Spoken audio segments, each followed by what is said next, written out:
बिस्मिल्लाहिर्रहमानिर्रहीम। बच्चे टॉपिक के लास्ट इस चैप्टर का ब्लड फ्लो के बारे में। Blood is incompressible fluid.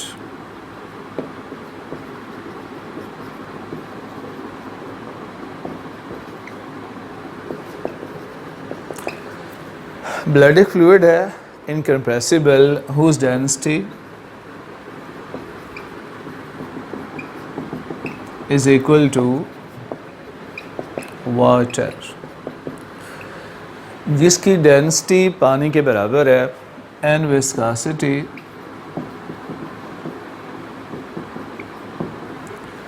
3 to 5 times larger than water due to high concentration of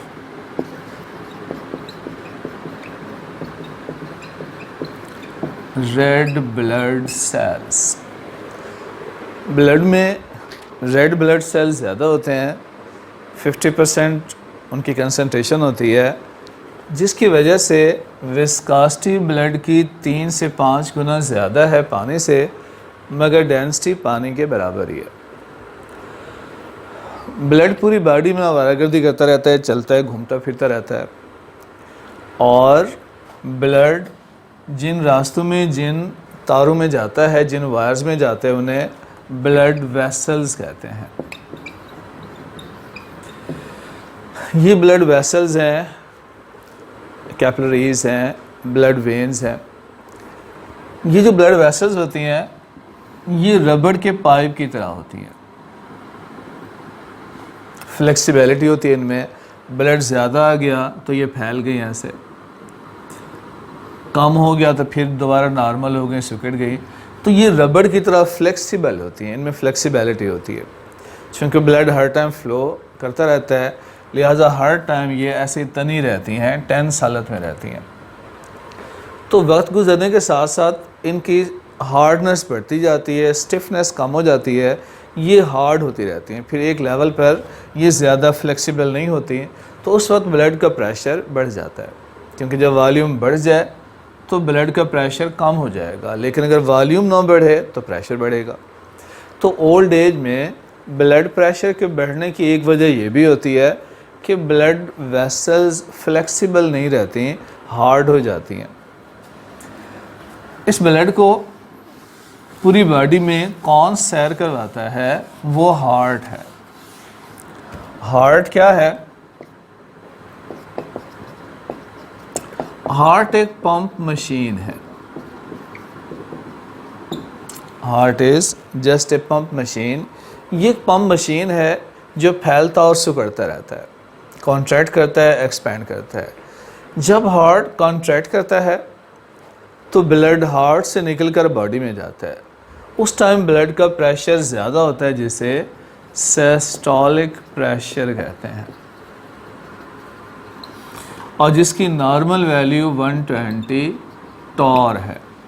Tor भी प्रेशर का यूनिट है, and 1 torr is equal to 133.3 pascal. तो सिस्टोलिक या मैक्सिमम ब्लड प्रेशर 120 टॉर है। ये कब होता है? जब हार्ट कॉन्ट्रैक्ट करता है। जब हार्ट एक्सपेंड करेगा तो ब्लड वापस हार्ट में आता है, उस टाइम ब्लड का प्रेशर कम होता है, जिसे डायस्टोलिक कहते हैं, और जिसकी वैल्यू नॉर्मल 78 to 80 टॉर होती है। ये जो ब्लड प्रेशर की नॉर्मल रेंज है वो 120-80 है। सिस्टोलिक और diastolic, these are normal blood pressure values. ठीक है। ब्लड प्रेशर, ब्लड का प्रेशर जो बॉडी में है, उसकी रेंज कहाँ से कहाँ है? ये 80 है, ये 120 है। तो 80 और 120 के दरमियान प्रेशर ब्लड का वेरी करता रहता है बॉडी में, बिटवीन 80 एंड 120। ये नॉर्मल ब्लड प्रेशर का ग्राफ है। विद टाइम जो प्रेशर में वेरिएशन आती है वो ऐसे आती है।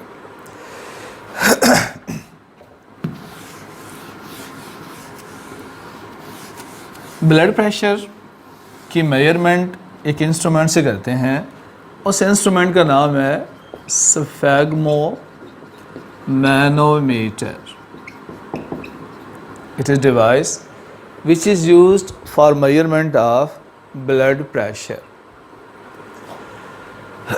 याद रखिएगा, हमारी बॉडी में जो ब्लड का प्रेशर है वो एटमॉस्फेरिक प्रेशर से ज़्यादा होता है।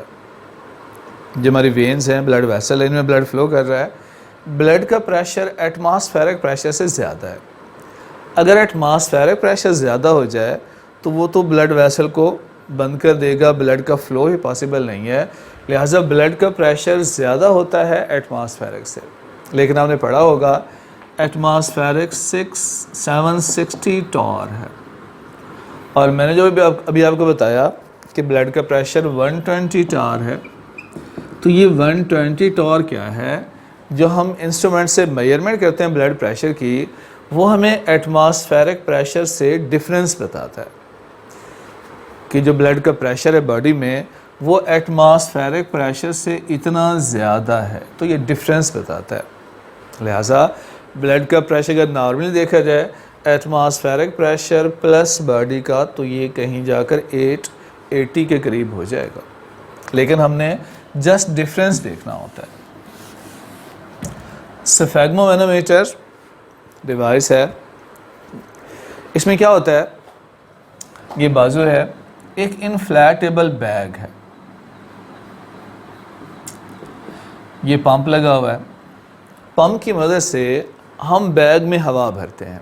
हवा क्यों भरते हैं? हम ब्लड के प्रेशर को, हम एटमॉस्फेरिक प्रेशर को बढ़ा रहे हैं।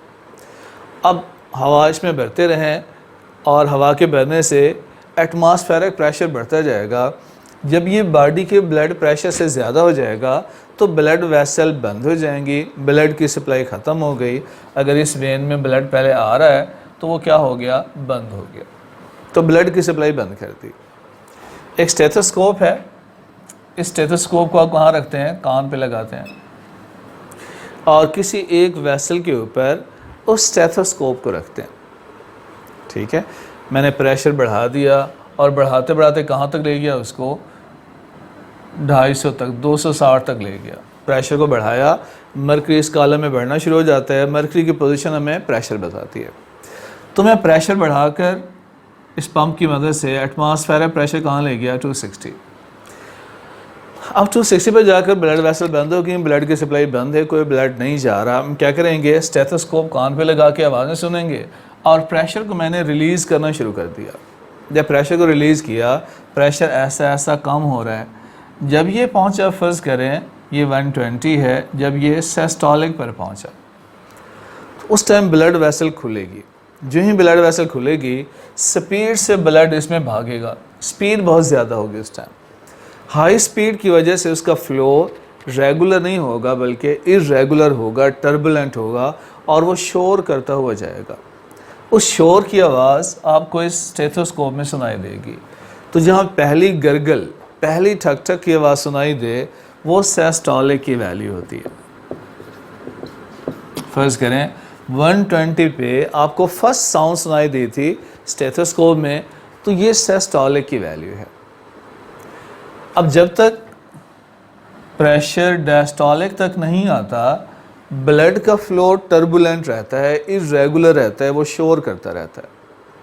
लिहाजा आपको यहाँ से प्रेशर कम करते जाएं, मुसलसल आपको आवाज़ें आती रहती हैं। जब ये डायस्टोलिक वैल्यू तक पहुँचेगा तो ब्लड का फ़्लो स्ट्रीमलाइन हो जाएगा, नॉर्मल हो जाएगा, आप उससे आवाज़ें आना बंद हो जाएंगी। जहाँ पे आखिरी आवाज़ सुनाई दी वो डायस्टोलिक होगा। तो यूँ साउंड की मदद से जो आपने स्टेथोस्कोप से सुनी है, उन फर्स्ट साउंड आपको सिस्टोलिक की वैल्यू बताती है और आखिरी साउंड डायस्टोलिक की वैल्यू बताएगी। तो यूँ आप चेक कर सकते हैं what is blood pressure of the body. तो जो भी वैल्यूज़ हैं, जहाँ भी फर्स्ट साउंड है, फ़र्ज़ करें फर्स्ट साउंड 180 पर आई है, सेकंड 110 पर आई है, तो ब्लड प्रेशर क्या होगा, 180 पे 110। ठीक है, तो जो नॉर्मल रेंज है ब्लड प्रेशर की वो 120/80 है। विद एज ये बढ़ता रहता है और 130 नॉर्मल तक को भी हम नॉर्मल कंसीडर कर सकते हैं। 130 नॉर्मल तक भी क्या है, it can be considered normal. लेकिन डायस्टोलिक अगर 90 से बढ़ जाए किसी भी एज में, then he will declared patient of hypertension. तो जिस पेशेंट का भी डायस्टोलिक 90 से बढ़ जाए उसको डिक्लेयर कर दिया जाता है कि ये ब्लड प्रेशर का पेशेंट है, तब उसे मेडिसिन और एहतियात करनी पड़ेगी। सिस्टोलिक 100 प्लस एज तक भी चल जाता है। अगर आपकी 40 एज है तो 140 तक भी आपका नॉर्मल हो सकता है, लेकिन डायस्टोलिक कभी भी 90 से ऊपर नहीं जाना चाहिए। तो ये इंस्ट्रूमेंट है जिसकी मदद से हम ब्लड प्रेशर की मेजरमेंट करते हैं। Thank you very much.